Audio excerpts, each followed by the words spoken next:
Before the video starts, I wanted to let you know about an art project that the graphic designers in the Kingdom Hearts community are trying to put together.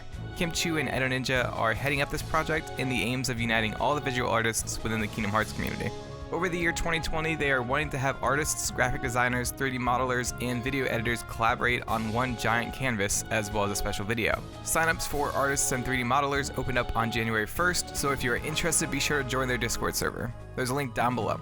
I'll link their Twitter account as well, so be sure to give them a follow. Anyways, on to the video. Hey you guys, today we're going to be breaking down the Vanitas and Terranort fight in the Keyblade Graveyard.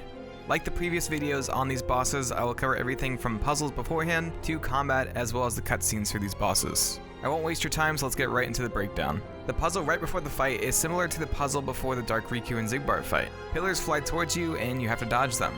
This time though, you do not have the areas to trigger cover slide. There are 4 waves of pillars, though if you reach the end quickly enough, the pillars will stop spawning. The first opening is in the middle, with the only way to dodge being either well-timed air dodge or dodge roll through the pillars, or gliding through the opening.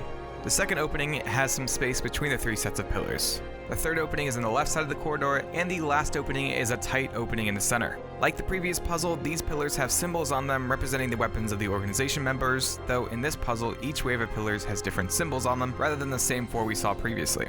The first wave has Xigbar's gun on one side and Saxor's claymore on the other. The second wave has Vexen's shield, the third wave has Demyx's sitar, and the last wave has Vanitas' gear symbol.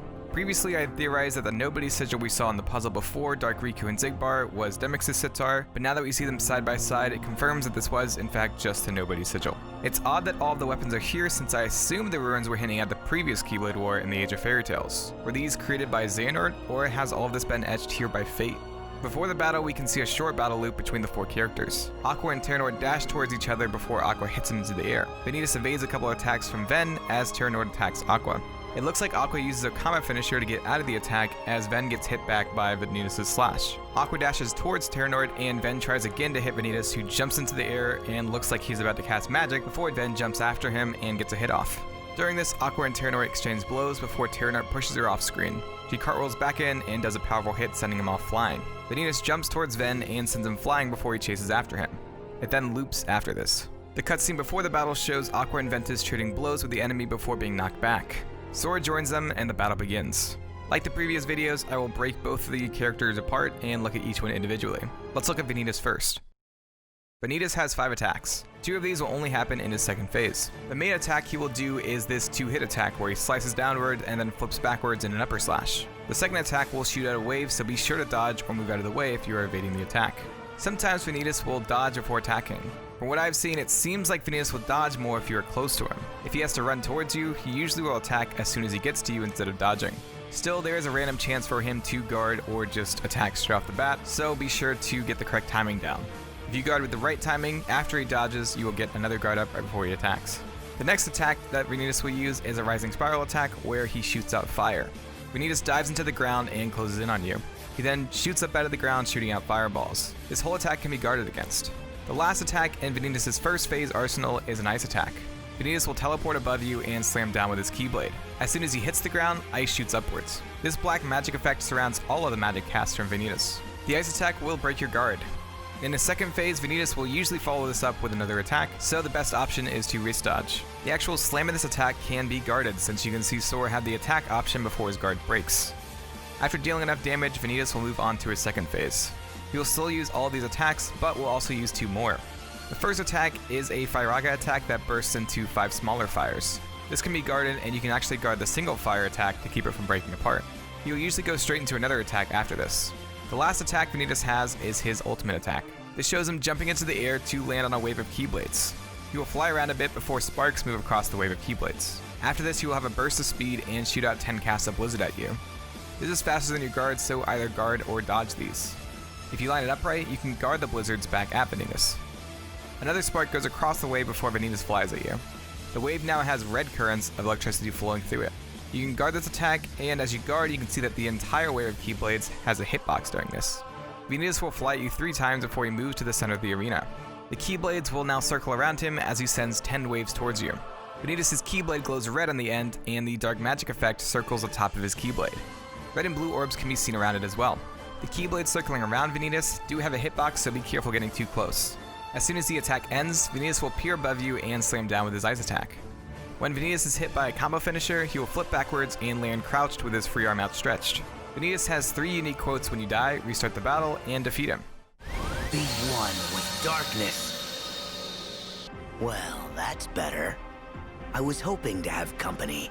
I need the rest of me. All of Vanitas' attacks are based on his attacks from Birth by Sleep. His ultimate attack adds a bit more at the end, but the blizzard casts and the dash attacks are similar.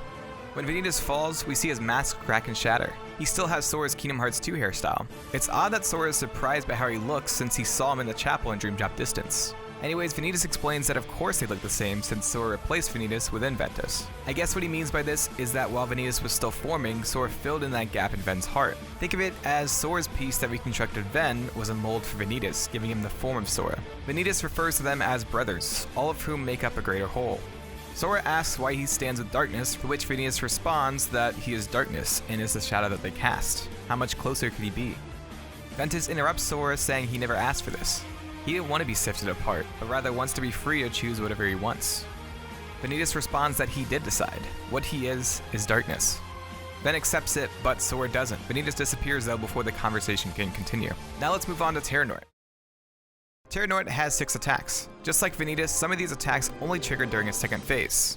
Also, some of the attacks in his first phase change slightly as well. The first attack is a dash attack. This is a nod to Terra's dodge from Birth by Sleep. In his first phase, he will usually only dash at you once, occasionally doubling back and dashing at you from behind. During his second phase, his double dash attack triggers more often. You could get a second dodge in Birth by Sleep as well. The next attack is our Solemn, a command Terra could get in Birth by Sleep.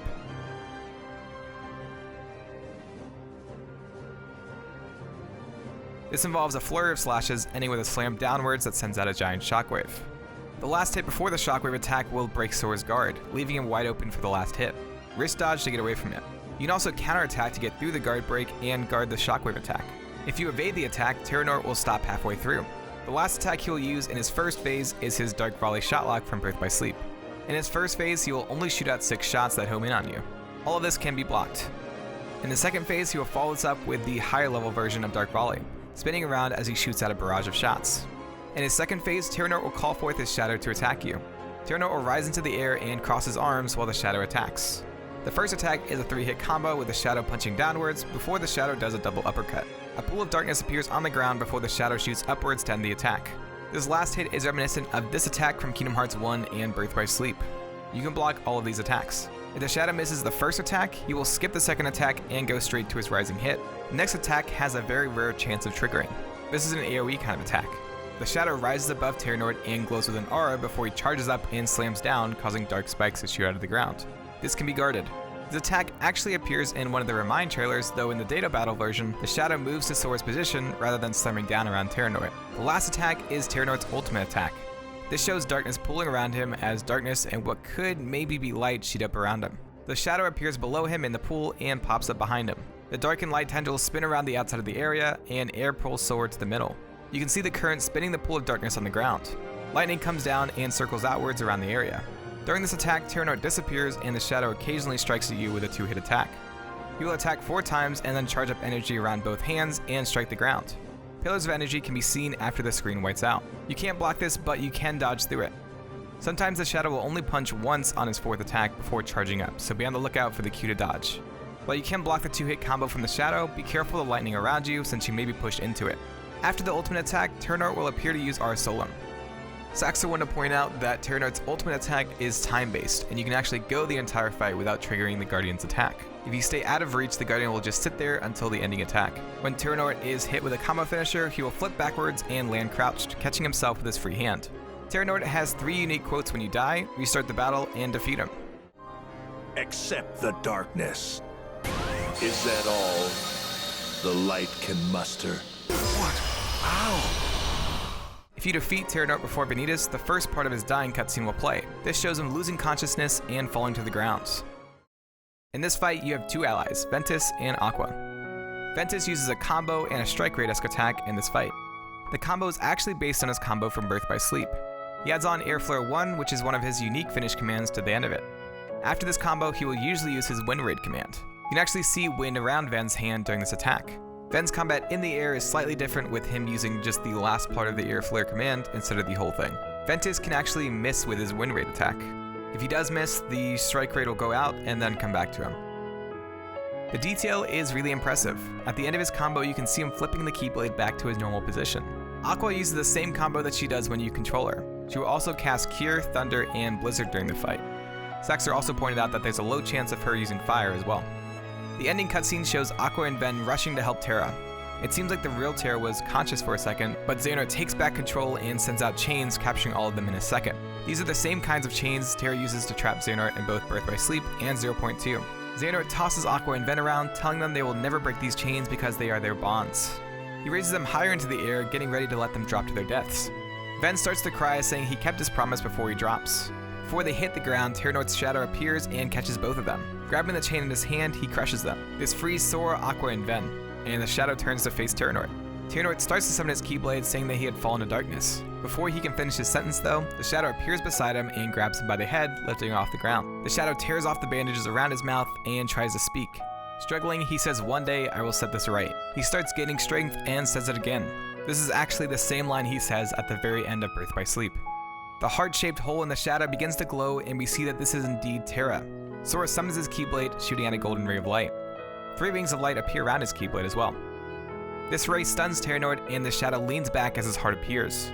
The shadow begins to disappear as the heart flies towards Terranort. Light pours out, and Terra falls to the ground with his hair back to normal, showing he is free from Xehanort's control. He rushes to his friends, picking up Ven as Aqua wakes up. Terra thanks Aqua for lighting the way back, and thanks Ven for finding him like he promised. Tears are shed as they are finally reunited. Sora tells Terra to look after Aqua and Ven as they need rest. Ven disagrees and tries to take a step before stumbling. Sora reminds him that this is what Xehanort wants. He is waiting for them to make a mistake and fall to danger. Aqua tells him that they will catch up to him, and the scene fades as Sora turns around to continue on. And that is all I have for you guys today. I hope you guys are enjoying these. There is so much information packed into this world, it's insane. Next week we'll be doing Xion and Saix's boss fight, and then we will be taking a break from these and covering the Remind content. I hope you guys are looking forward to the DLC. I cannot wait for it. Again, I want to give a huge thank you to Saxor for proofreading and adding his thoughts to this breakdown. Give him a follow on YouTube and Twitter. I'll leave links down in the description below. Anyways, I'm pretty active on Twitch, YouTube, Discord, and Twitter, so be sure to follow the links in the description below to stay connected. If you want to see some of my other boss breakdowns or my breakdowns on the command styles from Birth by Sleep, click the cards on screen.